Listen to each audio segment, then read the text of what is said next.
G studio மற்றும் போனி கபூர் தயாரிப்பில் அஜித் நடிக்கும் முதல் பேன் இண்டியா திரைப்படமான வலிமை பிப்ரவரி 24 முதல் திரையரங்குகளில். உயர்கல்வி பயில்பவர்களின் எண்ணிக்கையை அதிகரிக்கும் நோக்கில் தன்னாட்சி பெற்ற கல்லூரிகளில் ஆன்லைன் பட்டப்படிப்புகளை அளிக்க பல்கலைக்கழக மானியக் குழு அனுமதி அளிக்க இருப்பதாக தகவல் வெளியாகியுள்ளது.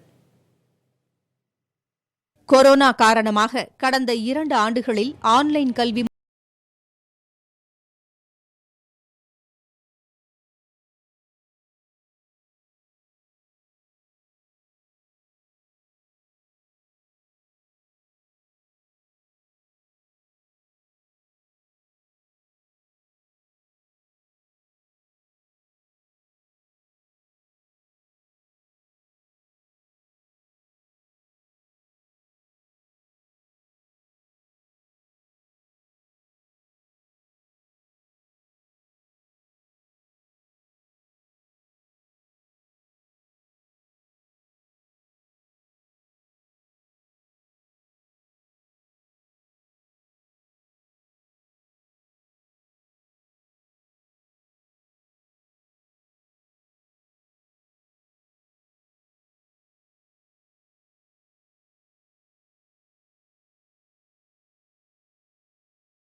ஜி ஸ்டுடியோ மற்றும் போனி கபூர் தயாரிப்பில் அஜித் நடிக்கும் முதல் பேன் இண்டியா திரைப்படமான வலிமை பிப்ரவரி 24 முதல் திரையரங்குகளில்.